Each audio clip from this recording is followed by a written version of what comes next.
예, 우리 반갑게 인사하겠습니다. 우리에게 좋은 일이 일어나고 있습니다.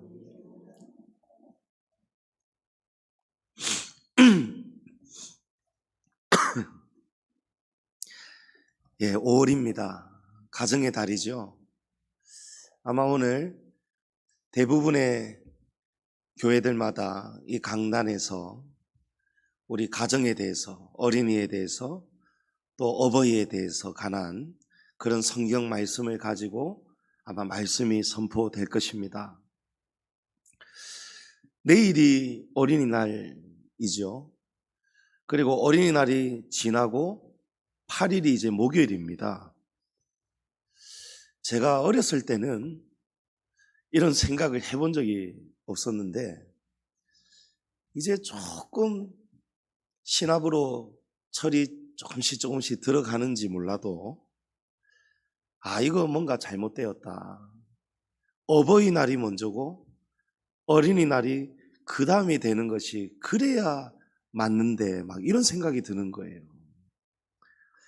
에베소서 6장에 보면 부모에 관한 말씀 또 자녀들에 관한 말씀이 나오는데 가장 먼저 1절에 자녀들아 주 안에서 너희 부모에게 순종하라 이것이 옳으니라. 자, 부모를 공경해야 된다. 이런 부모 공경에 관한 말씀이 1절 가장 먼저 나오고 그리고 설명하다가 이제 4절에 가가지고 이제 부모들에게 하는 말씀이에요. 아비들아 너희 자녀를 노엽게 하지 말고 오직 주의 교훈과 훈계로 양육하라. 자녀에 관한 말씀이 나옵니다. 성경은 여러분 그냥 아무 의미 없는 성경 말씀 한 구절도 없어요. 말씀이 먼저 나오고 또 뒤에 나오고 이런 의미가 여러분 반드시 있습니다. 성경에는요. 하나님의 말씀은 자녀들을 사랑하는 그것도 참 귀하지만 그것보다도 부모 공경이 먼저라는 것을 이렇게 성경이 우리에게 말씀하는 것이라고 저는 믿습니다. 그런데 우리 민족은 우리 어버이들의 마음이 당신들이 받는 것보다도 자녀들이 더 잘 살고 먼저 받기를 그러는 마음이 너무너무 강한 것 같아요. 제 부모님을 봐도 그렇고 여러분들도 다 공감하시리라고 생각이 듭니다. 그러다 보니까 이 어버이날보다도 어린날이 이렇게 먼저 있는 것이 아닌가 이런 생각을 그냥 저 혼자 하게 된 거예요. 이런 속담도 있지 않습니까? 내리 사랑은 있어도 치사랑은 없다. 부모에게 받는 사랑, 받기는 받아도 이렇게 다시 부모에게 드리는 사랑은 그에 비하면 이거는 감히 비교가 안 된다는 바로 그런 말이죠. 왜 그럴까요, 인간은?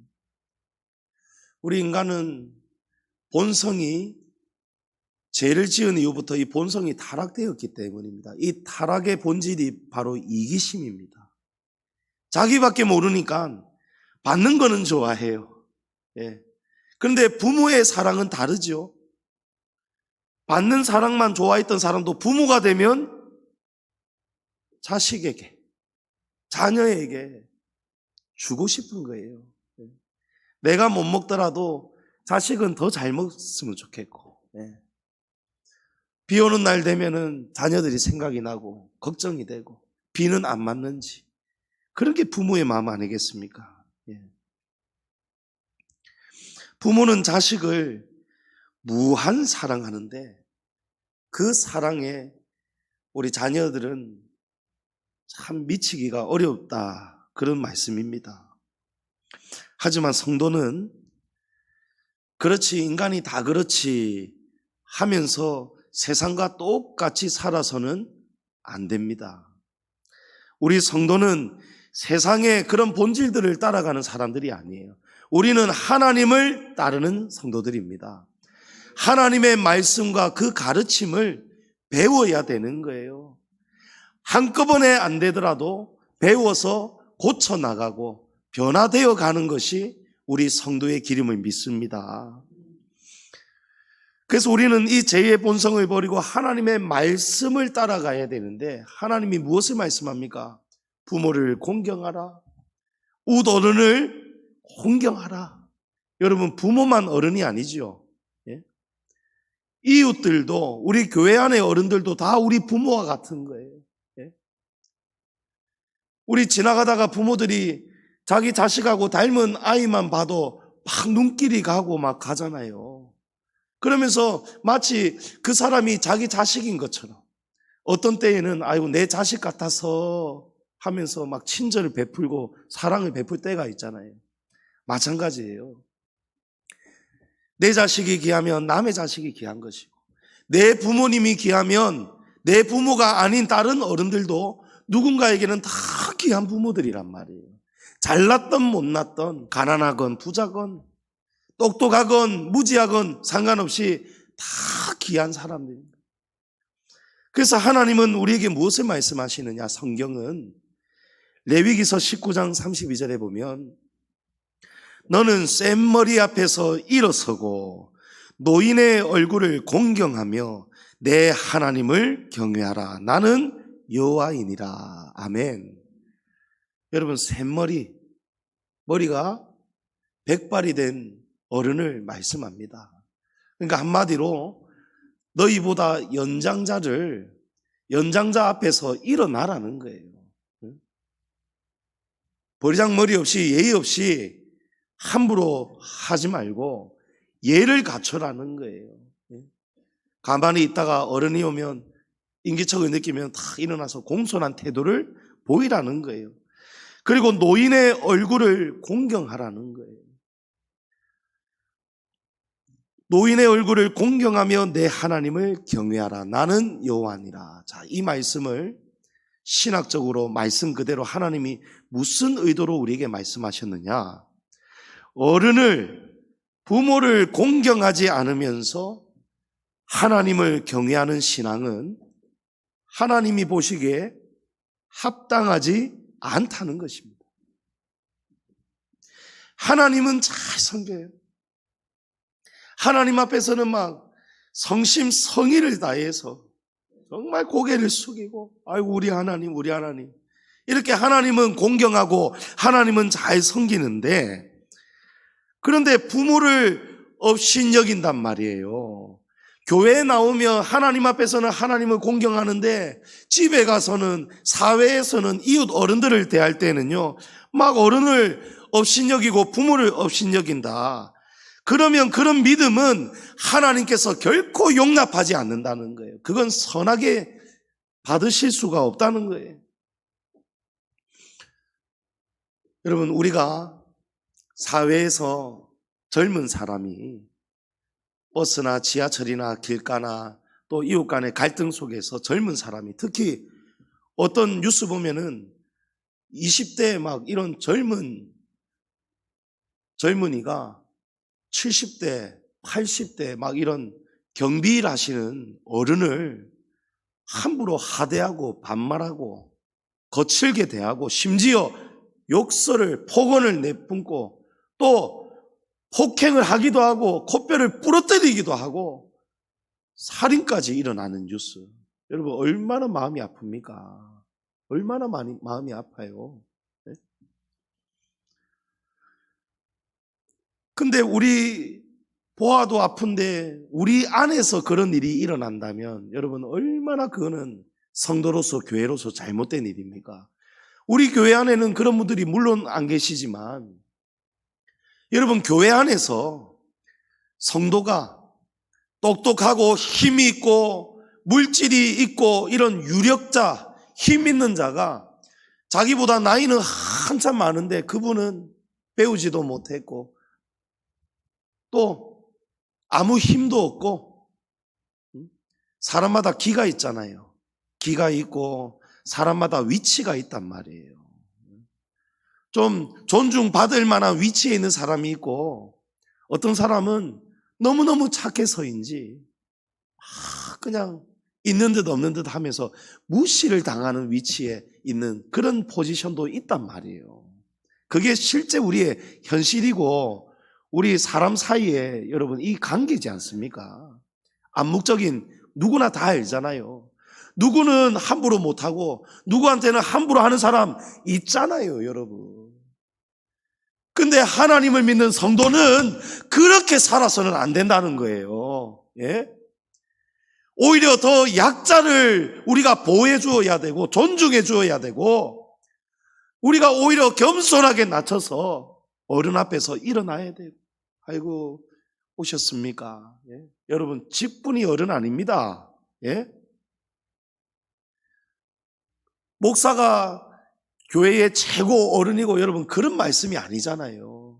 목사도 우리 장로님이나 권사님이나 연장자 앞에서 목사도 예를 갖춰야 돼요. 그게 하나님 앞에서 아름다운 질서란 말이에요. 예? 아멘.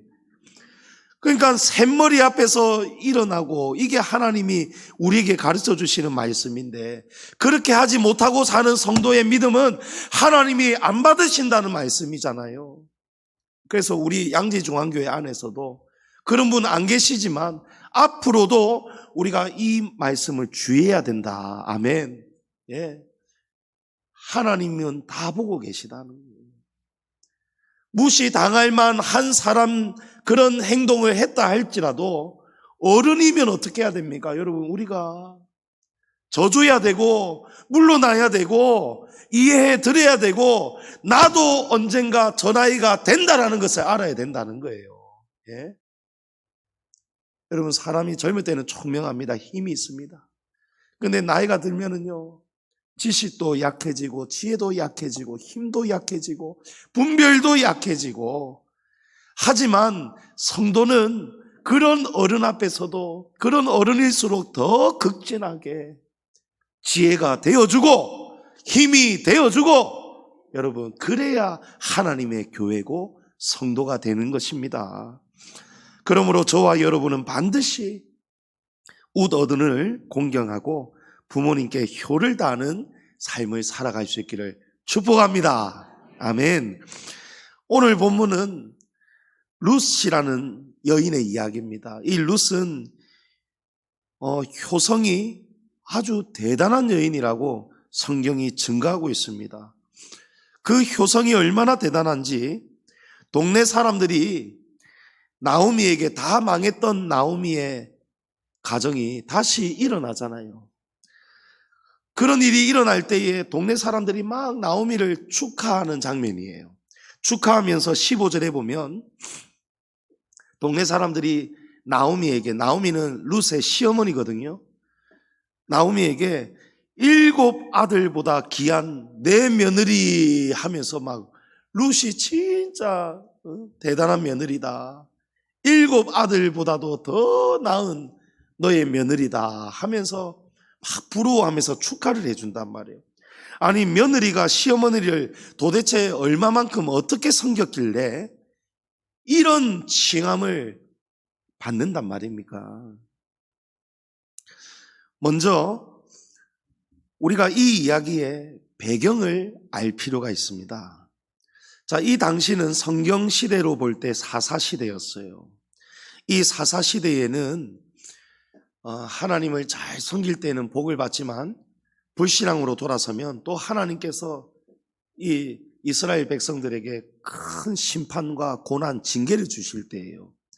그때 이스라엘 베들레헴이라는 땅에 엘리멜렉과 나오미 이 부부가 2 아들 말론과 기럝과 함께 살고 있었어요.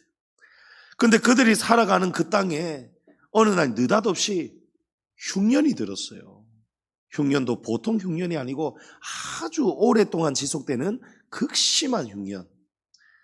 그래서 이 나오미의 가족은 먹고 살 길을 찾아서 흉년을 좀 벗어나려고 멀리 있는 이방 나라, 하나님이 가증하게 여기는 이방신 그모스 신을 섬기는 모압 땅으로 이사를 갔어요. 이주를 한 것입니다. 그런데 그곳에 가면 잘 먹고 잘 살 것만 같았는데 그곳에 갔더니 이제는 인생의 큰 흉년을 또 만나게 되는 거예요. 여러분 먹고 사는 것만 중요한 것이 아니고 우리 인생도 참 중요합니다. 네. 베들레헴에서는 먹고 사는 흉년을 만났는데 이 모압 땅에 왔더니 가정에, 인생에 큰 흉년을 만나는데, 어떤 흉년이냐? 갑자기 어느 날 온 지 얼마 되지 않았는데 남편 엘리멜렉이 갑자기 죽어버려요. 나오미가 어느 날 갑자기 가부가 되어버려요. 그리고 남은 말론과 기럨 두 아들과 살아가다가 이 두 아들이 모압 여자들하고 결혼을 했어요. 그런데 얼마 안 됐는데, 아버지 초상 치르고 얼마 안 됐는데, 두 아들 결혼하고 얼마 안 됐는데 이 말론과 기럨 두 아들도 둘 다 죽어버리는 거예요. 완전히 줄줄이 초상을 치른 거예요. 나오미의 죽은 아들 중에 말론의 아내가 바로 룻입니다. 이제 남편과 두 아들 다 죽었으니 집안에는 누구만 남았어요? 가부만 3명이 남은 거예요. 가부들만 남았어요. 여러분, 이 당시의 사회는 오늘날하고 완전히 다릅니다. 오늘날은 마음만 먹으면, 의지만 있으면 여성들이 얼마든지 사회에서 일을 할 수가 있고 가정을 꾸려나갈 수가 있어요. 그런데 이 당시에는요, 남편이 죽지요. 그 다음에 남편의 기업을 이을 아들이 있으면 이 가문의 재산이고 뭐고 기업이 유지가 되는데, 집안에 남자란 남자가 다 죽어버리면요, 이 재산은 이 여인들이 이렇게 지어질 수가 없어요. 더군다나 지금 이 가정은 이스라엘에서 다 정리해서 왔잖아요. 예? 이제 먹고 살 길이 끊어져 버리는 거예요. 그러니까 나오미는 자기의 처지도 참 딱한데, 앞날이 창창한, 진짜 이 결혼하자마자 신혼 생활 채 누리다가 아이도 없는 상태에서 둘 다 생가보가 되었으니 이 며느리 두 사람의 처지도 참 너무 안 됐단 말이에요. 그래서 이 두 며느리한테 너희 그냥 친정으로 다시 가거라, 결혼 안 한 셈 치고 그냥 다시 가거라, 이렇게 말합니다. 룻기 1장 11절에 나오미가 이르되 내 딸들아 돌아가라, 너희가 어찌 나와 함께 가려느냐? 내 태중에 너희의 남편 될 아들들이 아직 있느냐? 이렇게 말을 합니다. 이 말씀은요, 이 당시에는 계대 결혼이라는 또 제도가 있었어요. 이스라엘 안에서. 그러니까 어떤 남자가 자식도 못 낳고 아들이 없이 죽으면은 이제 이 기업을 이어갈 자가 없기 때문에 그와 가장 가까운 형이라든지 동생이라든지 아니면 가장 가까운 친척이라든지 그런 형제가 이 미망인과 결혼을 해서 이 가문의 재산을, 기업을 이어갈 수 있도록 지켜줄 수 있는 제도예요. 그러니까 이 가까운 형제나 친척이든 남자만 있으면은 이 가부들의 팔자가 가부에서 벗어날 수가 있는 거예요. 먹고 살아가는데 지장이 없을 수가 있는 거예요. 이 당시에는 말이죠. 그러니까 나오미가 이 말을 하는 거예요. 내 태중에 너희의 남편 될 아들들이 아직 있느냐? 이 말인즉슨 너희도 알지 않느냐? 말론도 죽고 기럨도 죽고 내 남편도 벌써 죽었고 이제 우리는 끝장난 집안이 아니냐? 이 말을 하는 것입니다. 그래서 나오미는 며느리들에게 너희들 할 수만 있다면 시집 친정으로 돌아가서 할 수만 있다면 개가하라는 거예요. 다시 시집 갈 수만 있으면 빨리 가서 팔자 다시 고쳐보라는 거예요. 자, 이 말을 듣자마자 룻 말고 다른 며느리 오르바는요 아이고 어머니 고맙습니다 하고 바로 돌아가 버려요. 친정으로 바로 짐 싸들고 돌아갔어요. 근데 룻이라는 며느리는요, 어머니 나는 절대 어머니 안 떠날 겁니다 하고 어머니를 탁 붙든단 말이에요. 1장 16절에 룻이 이르되 내게 어머니를 떠나며 어머니를 따르지 말고 돌아가라 강건하지 마옵소서. 어머니께서 가시는 곳에 나도 가고 어머니께서 머무시는 곳에서 나도 머물겠나이다. 어머니의 백성이 나의 백성이 되고 어머니의 하나님이 나의 하나님이 되시리니 라고 말한단 말이에요. 자, 룻은 본래 모압 여인이죠. 이 모압은 하나님 앞에서 아주 가증한 우상, 그모스라는 우상을 섬기는 나라입니다. 자, 그런데 나오미가 이 엘리멜렉의 집안으로, 믿음의 집안으로 시집을 왔어요. 여러분, 그냥 왔겠습니까? 하나님을 믿으니까 시집을 오게 된 거예요. 그 전까지는 그모스 신을 믿었지만 어떤 믿음의 집안이 여러분 우상 섬기는 며느리를 그냥 받겠습니까? 우리 집안은 하나님을 믿는 하나님의 선민인데 너 시집 와서 이렇게 우리가 믿는 하나님 섬길 수 있겠느냐, 이런 거 다 하긴 한단 말이에요. 그러니까 이 룻은 시집을 오면서 하나님을 믿게 된 거예요. 그런데 만약 친정으로 돌아가면 친정집은 어떤 하나님이 아닌 가짜 신을 섬기잖아요. 모압 땅은 전부 다 우상의 땅이란 말이에요. 그러니까 이 룻은요, 어떤 마음에서 지금 어머니에게서 떠나지 않느냐, 어머니를 공경하고 효를 다하는 그 마음의 뿌리가 어디부터 나오느냐, 여러분 하나님을 믿는 믿음에서 나온다는 것을 믿으시기 바랍니다. 예. 확실합니다, 여러분. 왜 그러느냐? 17절에 보면 어머니께서 죽으시는 곳에서 나도 죽어 거기 묻힐 것이라. 만일 내가 죽는 일 외에 어머니를 떠나면 여호와께서 내게 벌을 내리시고 더 내리시기를 원하나이다 라고 말한단 말이에요.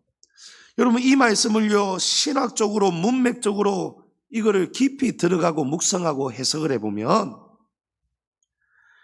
아니면 죽으면 죽는 일이지 누가 자기를 죽인단 말입니까? 룻은 지금 하나님을 두려워하고 있어요. 내가 죽는 일 외에 어머니를 만약에 떠난다면 여호와께서 나를 가만 두시겠습니까? 하나님이 저를 두고만 보시겠습니까? 이런 말이란 말이에요. 제가 어찌 하나님을 믿는 성도가 되었는데 이제 제가 다시 내 팔자 고치겠다고 하나님 신을 버리고 하나님을 믿는 채로 간다 할지라도 그 우상의 집안으로 돌아가서 그 집안에서 저를 가만두겠습니까? 또 제사 때마다 금오수신 행사 때마다 내가 가고 이렇게 해야 될 건데, 어머니 그러면 하나님이 나를 가만두시겠습니까? 그러니 제가 어찌 하나님을 떠날 수 있겠습니까? 어머니를 제가 어떻게 떠날 수 있겠습니까? 여러분, 이 말씀이란 말이에요.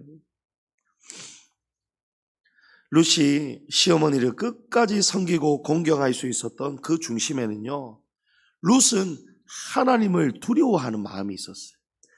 하나님을 믿는 믿음이 있었기 때문에, 그 믿음이 진짜 믿음이기 때문에 그 결과로 룻의 마음에는 하나님을 두려워하는 경외심이 있었던 거예요. 아멘. 그러니까 하나님을 두려워한다는 것은 하나님의 말씀을 두려워하는 거예요. 하나님의 율법과 계명을 두려워하는 거예요. 반대로 말하면 천하 어떤 일이 있어도 하나님의 말씀과 율법과 율례와 계명을 목에 칼이 들어와도 지키려는 마음, 그 신앙이 룻의 신앙이었단 말이에요. 그러니까 율법에 보면 구약시대에 이미 출애굽기에 하나님이 계명을 주시잖아요. 십계명을 주시잖아요. 십계명의 제5계명이 무엇입니까? 내 부모를 공경하라는 거예요. 그러니까 하나님이 기뻐하시는 그 말씀에서 룻은 한두 가지가 걸리는 게 아니기 때문에, 어머니 나는 그렇게 살 수가 없습니다, 나는 못 떠납니다, 지금 이 고백을 드리는 겁니다. 에베소서 6장 2절 3절에 보면 내 아버지와 어머니를 공경하라, 이것은 약속이 있는 첫 계명이니 이로써 내가 잘되고 땅에서 장수하리라. 자, 이 10계명 5계명에 있는 말씀을 바울 사도가 또 에베소 성도들을 향해서 다시 한번 설교하는 바로 그 말씀입니다. 그런데 이 10계명 중에서 유독 이 5계명에만 내 부모를 공경하라는 이 말씀에만 특별한 특약이 붙어 있어요. 약관이 붙어 있어요. 부연 설명이 붙어 있어요. 다른 계명에는 살인하지 말라, 간음하지 말라, 도둑질하지 말라, 거짓 증거하지 말라, 내 이웃의 소유를 탐내지 말라, 끝이에요. 그런데 제5계명에는 특별한 약속이, 부연 약속이 붙어 있어요. 무엇입니까? 내 부모를 공경하라. 이것은 약속이 있는 첫 계명이니 이 계명을 지키면 이로써 내가 잘 되고 땅에서 장수하게 된다는 것입니다. 이 말씀은 하나님이 강조하시는 거예요. 다른 계명은 그러면 특별한 약속이 없으니까 안 지켜도 되느냐, 이런 말씀이 아니고요. 다른 계명도 중요하기 때문에 다 지켜야 되지만 하나님은 이 계명에는 특별한 보너스를 주시겠다는 거예요. 특별한 보너스를 주시겠다는 거예요. 여러분, 보너스를 언제 받습니까? 우리가 부모님에게 받는 용돈 말고 특별한 용돈, 보너스 받을 때 있잖아요. 회사에서 직장 상사에게, 사장님에게 특별한 때에 받는 특별 보너스 있잖아요. 뭡니까? 언제 받습니까? 아주 부모님을 기쁘게 했을 때, 아주 회사가 잘 되고 사장님을 기쁘게 했을 때, 그때 보너스를 받잖아요. 여러분, 이 계명, 하나님의 말씀이 다 중요하지만 그 중에서도 중요하지 않다는 것이 아니고 이 말씀은 하나님을 아주 기쁘게 한다는 거예요. 예?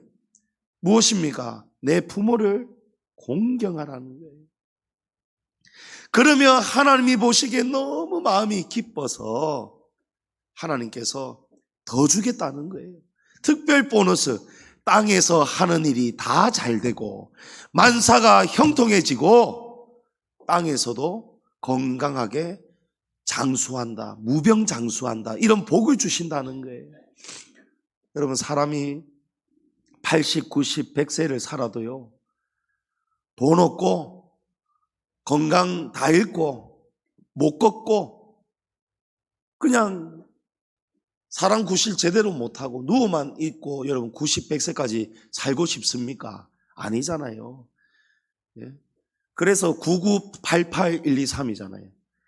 99세까지 팔팔하게 살다가 하루 이틀만 아프다가 다 그냥 죽었으면 손이 없겠다. 이게 세상 사람들의 바람이잖아요. 여러분, 그 바람이 어떻게 해야 이루어집니까? 하나님을 기쁘시게 해야 되는 거예요. 예?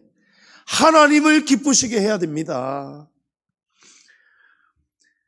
그런데 반대로 성경은 부모에게 공경하지 않고 효도하지 않는 자에게는 무서운 저주가 임합니다. 여러분, 잘 들으셔야죠. 예? 지금 복이 되느냐 저주가 되느냐, 예? 특히 우리 젊은 청년들, 학생들 잘 들어야 돼요. 저도 잘 들어야 돼요. 조상훈 목사 잘 들어야 돼요, 지금. 예? 출애굽기 21장 17절에 자기의 아버지나 어머니를 저주하는 자는 반드시 죽일지니라 라고 했어요. 여러분, 이런 자식들 요즘 세상에 너무 많아지고 있죠. 예? 부모를 죽여버립니다.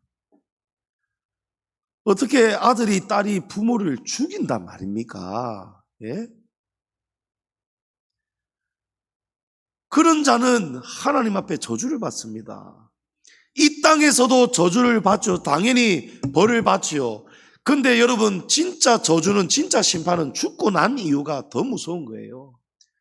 부모를 저주한 자, 부모를 업신여기고 부모를 완전히 그냥 어른으로 공경하지 못하고 짓밟아버리고 또 이런 폐륜 짓을 저지르는 자는 여러분 죽으면 당연히 지옥 갑니다. 근데 지옥 중에도, 지옥에도 등급이 있다거든요. 하나님이 가만두지 않으십니다. 여러분, 두렵게 우리가 이 말씀을 들어야 되는, 아이고 나는 그럴 일 없는데요. 여러분, 그러면 성경이 이 말씀을 왜 하겠습니까? 우리는 누구든지 그럴 수도 있는 타락된 죄인이기 때문에 항상 이 말씀이 내 말씀이라고 받아야 되는 거예요. 그래서 잘하고 있다면 더 잘해야 되고, 잘하고 있음을 유지해야 되고, 그런 뉴스 보면서 타산지석으로 삶아서 나는 더 하나님 두려워하면서 부모님 잘 섬겨야지. 이러면 복이 되는 거예요. 그리고 신명기 27장 16절에 그의 부모를 경홀히 여기는 자는 저주를 받을 것이라 할 것이요 모든 백성은 아멘 할지니라. 예, 여러분 아멘 했지요? 이거 하나님이 하신 말씀이에요. 부모님을 경홀히 여기는 자는 저주받는다는 거예요. 여러분 여기 경홀히 여긴다는 뜻은요, 사전을 보면 부모를 더럽히거나 모욕하거나 부끄럽게 여기는 것, 만드는 것, 이게 경홀히 여기는 거예요.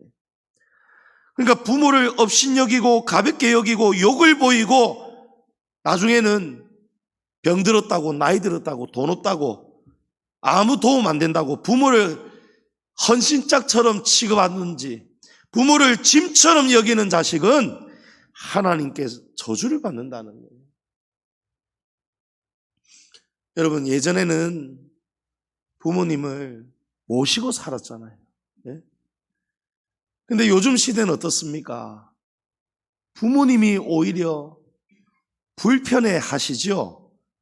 그게 싫어서 불편해 하는 것이 아니고 싫어하니까 불편해 하는 거예요. 부모 모시는 거를 싫어하니까. 예?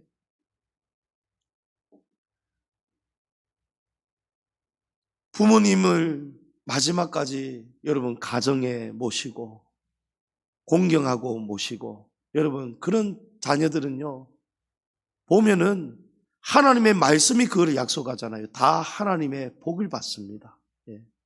하나님이 일반적인 은혜 분명히 부어주시고요 그 위에 특별한 은혜를 분명히 부어주십니다. 예. 우리가 보기에도 그런 모습들이 여러분 아름답지 않습니까? 아름답잖아요. 우리 교회들이 성도들이 그런 가정을 본받아야 되지 않겠습니까? 예. 우리 양지종안교회 장로님들 가정을 보면은 정말 그런 가정들이었어요. 마지막까지 시어머니를 두 가정이 다 우리 성도들은 봐서 다 알잖아요. 예. 어머니가 마음 편하실 수 있도록. 예. 지금 이 강대상도요 제가 항상 잊혀지지가 않아요. 우리 김 장로님 어머니 김관성 은사님께서 교회에 이런 헌물이 필요하다는 소식을 듣고는 이거 우리가 했으면 좋겠다. 그러니까요 우리 아드님 며느리 우리 장로님 권사님이 이렇게 그 가정에서 이렇게 헌물을 해주셨어요. 예. 여러분 부모님이 무슨 어머니가 연로하신 어머니가 무슨 재산과 돈이 있겠습니까? 그런데 그 마음을 어머니의 그 마음을 받아서 어머니가 하나님께 드릴 수 있도록 하는 여러분 그게 부모 공경인 거예요. 예? 우리 조말숙 권사님 마지막에 예수님 잘 믿으시다가 또 풍이 오셔가지고 잘 걷지 못하고 그럴 때에 또 우리 백장로님 최근사님 가정에 마지막까지 모시고 부모 봉양 극진히 다 하고 또 교회 오고 갈 때는 우리 백하림 집사가 더운 날이나 비가 오는 날이나 할머니 걸음이 얼마나 느려요. 나는 교회 안에서 거동하시는 것만 봐도 솔직한 얘기로 답답해 보여요. 못 움직이시니까. 본인은 얼마나 답답하셨겠어요. 근데 옆에서 가족들이 그를 부축하고 다녀요. 예? 손주가 저 밑에서부터 할머니를 그렇게. 예? 내 정말 그런 모습 보면서 많이 울었고 감동받았고, 예? 정말 우리 백하린 주사 진짜 큰 복 받겠다. 예? 그런 생각 했었거든요. 그러니까 하나님이 복을 주고 계시고 지금도 받고 있고 앞으로도 하나님이 주실 것을 믿습니다. 예? 여러분 하나님의 약속대로 우리의 삶이 이루어지는 거예요. 제가 다 들여봐 보지는 못했지만 우리 성도님들 다 잘하고 계실 거예요. 예. 지금 경홀히 여기면 하나님 앞에서 부모를 경홀히 여기면 저주를 받는 거예요. 룻은 시어머니를 한순간도 업신여기거나 귀찮은 짐처럼 여긴 적이 없어요. 여러분 이제 이 내막을 다 들었으니까 한번 들어보세요. 자, 남편 죽어버렸어요. 자식도 못 낳고 죽어버렸어요. 기업을 물을 다른 형제도 없어요. 한마디로 이제 나오미의 집안은 건질 게 없어요. 별 볼 일이 없는 시어머니가 돼버렸어요. 룻의 남은 인생에 걸림돌이 되면 걸림돌이지 절대 도움이 안 됩니다. 그러나 룻은 하나님의 이런 말씀들, 부모를 경홀히 여기지 말라고 했다. 부모를 업신여기거나 헌시짝처럼 취급하거나 부모님을 부끄럽게 생각하거나 짐처럼 여기지 말라고 했다. 내 지금 이 집안 쫄딱 망했지만, 이 집안 건질 거 하나도 없지만, 나도 오르바처럼 내 고향, 내 친정으로 돌아가면 젊은 남자 다시 만나서 제가 할 수도 있지만, 하나님이 그렇게 사는 것을 안 기뻐하시고 그런 자에게는 복을 안 주시고 저주가 임한다고 했지 않느냐. 룻에게는 그런 마음이 분명히 있는 거예요. 그래서 룻은 하나님의 말씀을 그대로 믿습니다. 그래서 시어머니를 따라서 시어머니를 모시고 시어머니의 고향 베들레헴까지 와버렸어요. 모압에서 여러분 빈털터리로 왔습니다. 돌아왔는데 지금 아무것도 없어요. 기업을 다시 좀 얻어갈 남자는 집안에 다 죽어버렸어요. 그러니까 룻은 시어머니를 모시며 먹고 살 길이 지금 캄캄합니다. 그런데 감사하게도 이스라엘에는 긍휼에 관한 율법이 있었어요. 긍휼을 베풀어야만 하는 딱 정해놓은 율법이 있었어요. 뭐냐면 그 중에 한 가지가 밭에서 수확물을 추수할 때에 떨어진 이삭은 줍지 않고 내버려 둬야 되는 거예요. 그를 줍는 것은 율법을 어기는 거예요. 왜 그러느냐? 가난한 자들 때문에. 배고픈 자들, 가난한 자들이 떨어진 이삭을 와서 수고해야 되겠지만 줍는 만큼은 자기가 먹고 살아갈 수 있도록 그것이 당시의 율법이었단 말이에요. 그런데 여러분, 남에게 주는 것은 참 떳떳하고 좋은데 거지가 돼가지고 빈털터리 돼가지고 얼마나 수중에 가진 것이 없었으면 남의 밭을 기웃거리고 눈치 아닌 눈치를 보면서 남 안 볼 때에 떨어진 이삭 주워가는 거, 여러분 참 창피하잖아요. 어떻게 보면. 그리고 이 룻이 아름답고 젊은 여인이 남의 밭을 막 다니면서 여러분 이 줍는 게 쉬운 일은 분명히 아니란 말이에요. 하지만 룻은 시어머니를 봉양하기 위해서 그런 수고를 개의치 않습니다. 부끄러워하지 않습니다. 어느 밭에 가서 떨어진 이삭을 주워왔는데, 그런데 알고 보니 이 떨어진 이삭을 주워온 밭이 누구 소유의 밭이었느냐? 보아스라는 사람의 밭이었어요. 이 보아스는 누구냐? 이 나오미의 죽은 남편 엘리멜렉 집안 사람이에요. 인품도 훌륭하고 가진 재산, 기업도 너무너무 어마어마하게 많고 풍요로워서 아주 이 베들레헴에서 부유한 유력자였던 것입니다. 하지만 젊은 룻과 재혼하기에는 보아스가 나이가 너무 많았어요. 여러분 계대 결혼 제도 말씀드렸잖아요. 이 집안의 남자들 중에 가까운 형제가 없으면 이제 집안의 남자들을 통해서 계대 결혼을 하면 되는데, 계대 결혼을 할 만한 사람, 가능성 있는 사람을 만나게 되었는데 이 보아스는 완전히 할아버지예요. 나이가 너무너무 많은 남자예요. 그러니까 불가능하단 말이에요, 상식적으로는. 근데 나오미가 이 소식을 듣고는 고민을 합니다. 고민을 하고는 이런 말을 합니다. 룻기 3장 1절에 룻의 시어머니 나오미가 그에게 이르되 내 딸아 내가 너를 위하여 안식할 곳을 구하여 너를 복되게 하여야 하지 않겠느냐. 네가 함께하던 하녀들을 둔 보아스는 우리의 친족이 아니냐. 보라 그가 오늘 밤에 타작마당에서 보리를 까불리라. 자, 이 당시에 보리를 타작할 때는요, 이 까불린다는 표현을 쓴 거예요. 타작할 때는요, 그곳에서 잔치를 하게 되고요, 그곳에서 초막을 짓고 잠자게 돼요. 그것이 이 유대 풍습이었어요. 그러니까 나오미의 이 말인즉슨 오늘 밤 분명히 보아스가 보리를 이제 타작하고 까불리고 난 다음에 이제 홀로 장막에 잠잘 것이다. 그러니까 그 시간을 네가 놓치지 말고 인연을 한번 만들어 보라는 거예요.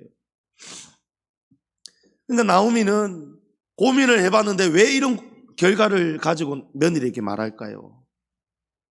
아무리 생각해봐도 내 죽고 나면은 이 며느리가 먹고 살아갈 기업이 없는데, 내라도 살아있으니, 고향 사람인 내라도 있으니까 남의 밭에 이삭이라도 그래도 눈치 덜 보고 줄 수나 있는데, 내 죽고 나면 이 모압 여인 며느리 이 룻이 어떻게 살아갈까? 왜 걱정이 되겠습니까, 여러분? 이렇게 고마운 며느리가 어디 있느냐는 거예요. 나오미 이 시어머니가 정말 이런 친딸도 아닌데도 진짜 친딸보다도 더 극진히 어머니를 섬기고, 그러니까 동네 사람들이 7 아들보다도 더 귀한 며느리라잖아요. 이렇게 고마운 며느리의 앞날이 진심으로 걱정이 되는 거예요. 그래서 보아스와 인연을 만들어서 좀 결혼 좀 하면 어떻겠느냐 강건하는 거예요. 하지만 여러분, 평양감사도 지 싫다면 그만이에요. 평양감사도 아무리 좋은 일이어도 내가 싫으면 하기 싫은 거는 못한다, 이런 말이잖아요.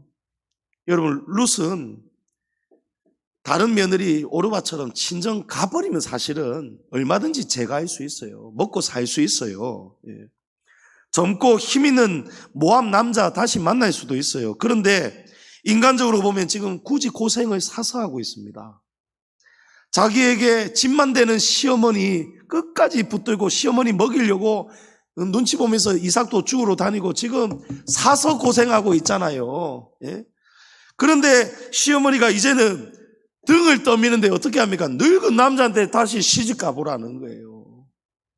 물론 나오미는 정말 진심으로 며느리가 너무 고마워서 이 며느리가 좀 어떻게든 남은 여생 땅 걱정 없이 먹고 사는 걱정 없이 좀 잘 살기를 진심으로 바라는 마음에서 이런 고민을 고육지책으로 짜낸 거예요.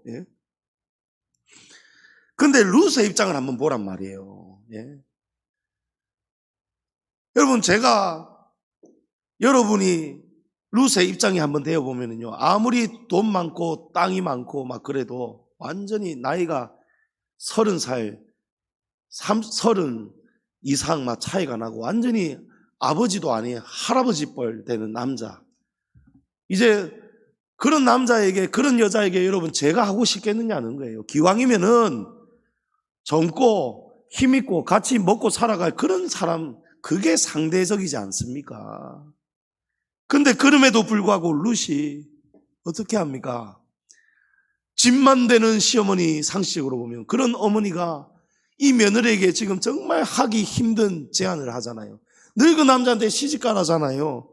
그런데 룻이 뭐라고 합니까? 룻기 3장 5절에 룻이 시어머니에게 이르되 어머니의 말씀대로 내가 다 행하리이다, 이런단 말입니다.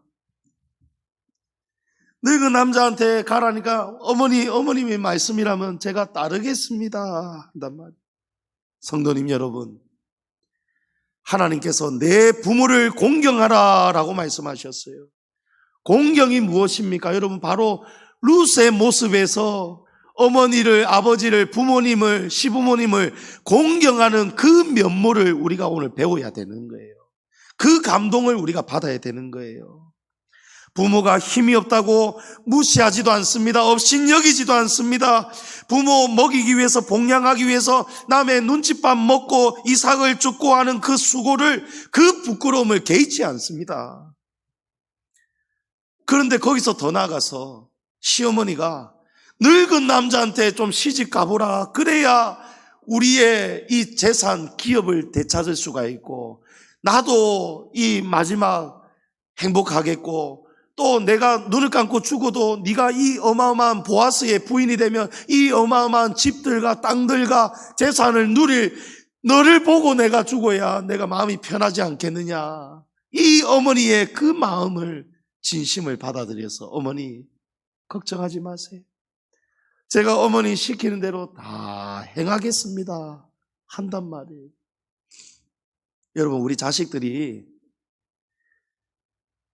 하기 싫은 것 하는 것도 힘든 일인데, 하고 싶은 것을 부모가 못하게 할 때에도 여러분, 그것도 힘든 일이에요. 그렇지 않습니까? 저도 어렸을 때 부모님이 하라는 것이 있었고 하지 말라는 것이 있었어요. 그런데 하라는 것은 잘 안 하게 되고 하지 말라는 것은 얼마나 또 하고 싶어지는지 몰라요. 예. 여러분, 제가 그런 놈이에요. 어머니가, 아버지가 이제 해가 졌으니까 올라가서 샤워하고 뭐 숙제하고 해라 이랬는데, 제가 부모님 교회 수요 기도에 가셨는데 밤 해지도록 놀다가, 그래가지고 여러분, 어렸을 때 이갈이 한 다음에 난 이가 영구치가 여러분 이마하고 술래잡기 하다가 탁 박았는데 이가 부러져 가지고 제가 지금까지도 지금 이를 이제 고생하면서 살아가고 있는 거예요. 언젠가는 임플란트를 하든 또 이거 일을 가든 또 해야 되는 거예요. 그게 평생이 안 잊혀지는 거예요. 예. 또 부모님이 뭘 막아서실 때가 있어요. 이거 아니다. 네가 이 길 안 갔으면 좋겠다. 네가 안 이랬으면 좋겠다 하는데 저는 막 가고 싶은 거예요. 그 길로 막 여기서 벗어나고 싶은 거예요. 그래서 갔어요. 갔더니 결과가 여러분 안 좋아요. 마음이 아픈 날들이 찾아오고 후회가 찾아오고, 야, 내가 그때 부모님 말씀을 들었더라면 참 좋았을 것 같아요. 막 그런 후회와 눈물이 있단 말이에요. 예. 평생에 지우지 못할 아픔들. 예. 성도님 여러분, 저도 잘 못했어요. 저도 후회하는 인생을 지금 살아가고 있지만, 그래도 여러분, 오늘 이 말씀을 통해서 기 있는 자는 마음을 고쳐 먹을 수만 있다면, 여러분, 부모님 하라는 거 하시고 부모님이 막고 하지 말라는 거 하지 마시기 바랍니다. 그것이 부모님 공경하는 거예요. 그러나 부모님을 공경하고 순종할 때 우리가 결코 잊지 말아야 되는 불변의 진리가 있습니다. 이게 제일 중요합니다. 에베소서 6장 1절에 자녀들아 주 안에서 너희 부모에게 순종하라. 이것이 옳으니라. 여러분 기억나십니까? 우리 에베소서 공부할 때 내가 이 말씀 여러분 성경에 요거 동그라미 꼭 치십시오. 지금 동그라미 쳐 있는 성경 있으실 거예요. 어디에 동그라미 되어 있습니까? 주 안에서. 주 안에서 부모님을 공경하고 순종해야 돼요. 예. 무슨 말이냐면 하나님의 말씀과 뜻을 벗어나는 범위라면 여러분 부모라도 우리가 따르면 안 돼요. 부모 거역하라는 말이 아니고요.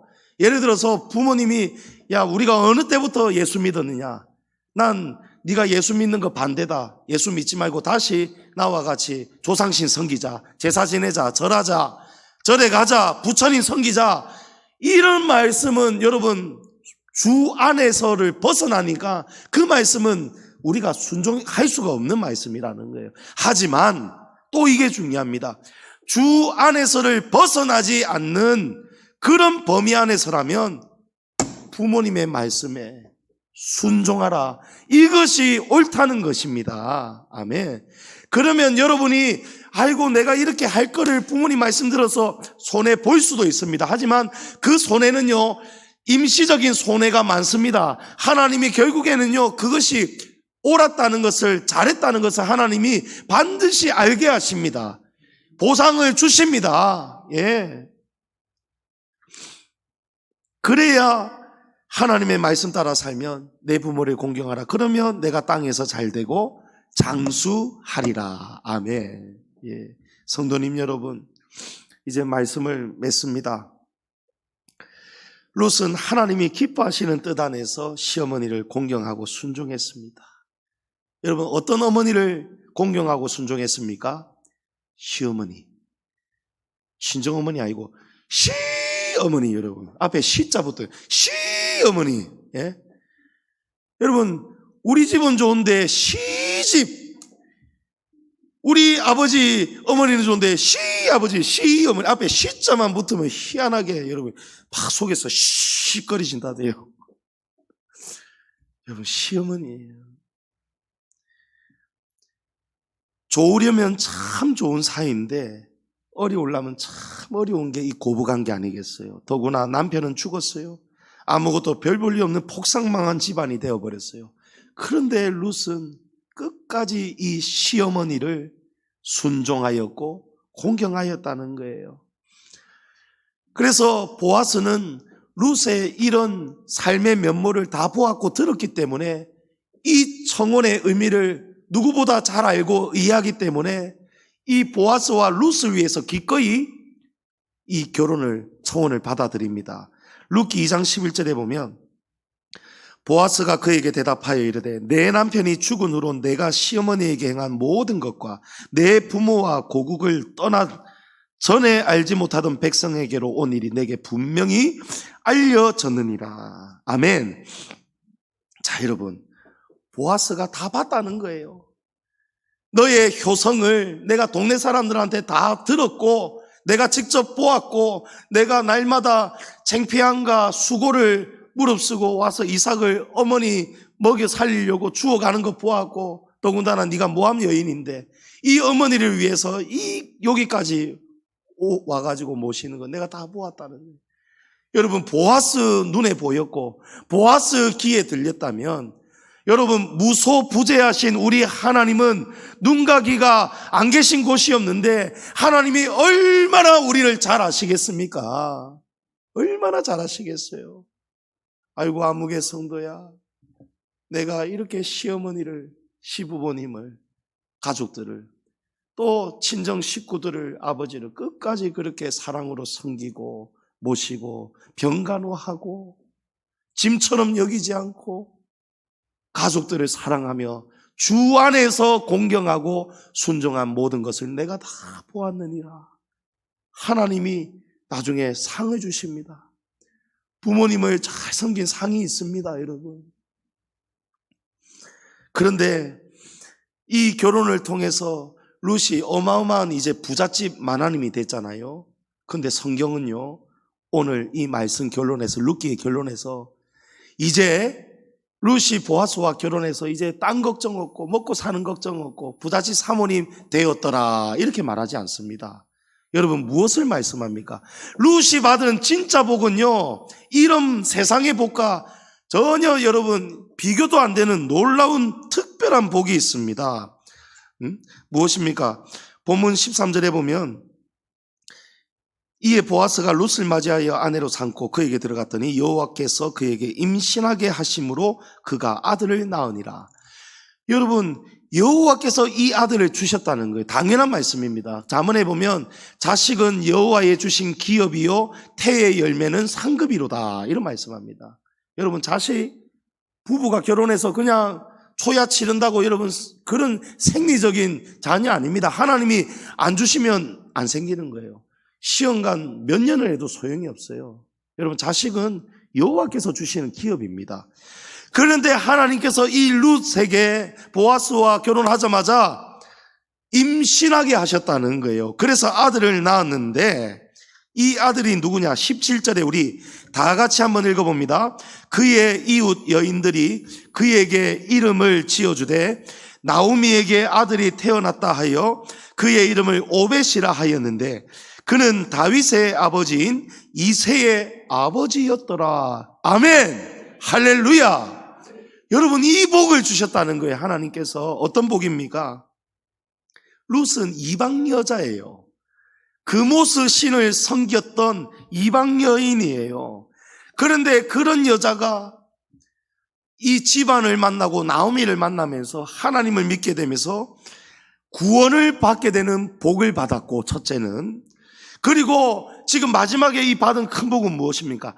예수 그리스도 메시아의 육신적인 조상으로 이름을 올리는 큰 영광의 주역이 된 것입니다. 그러니까 이 옛 선지자들 예언대로 다윗의 자손으로 예수께서 오시는데 이 다윗의 증조 할머니가 되는 영광을 하나님께서 룻에게 주신 거예요. 여러분, 일시적인 영광이 아닙니다. 개인의 영광이요, 가문의 영광이요, 더 나아가 천국에서 영원히 누리게 될, 오늘 우리에게서도 이렇게 회자되는 영광의 주역이 된 것입니다. 아멘. 사랑하는 성도님 여러분, 룻은 참으로 시어머니께 어려운 효성을 다하였습니다.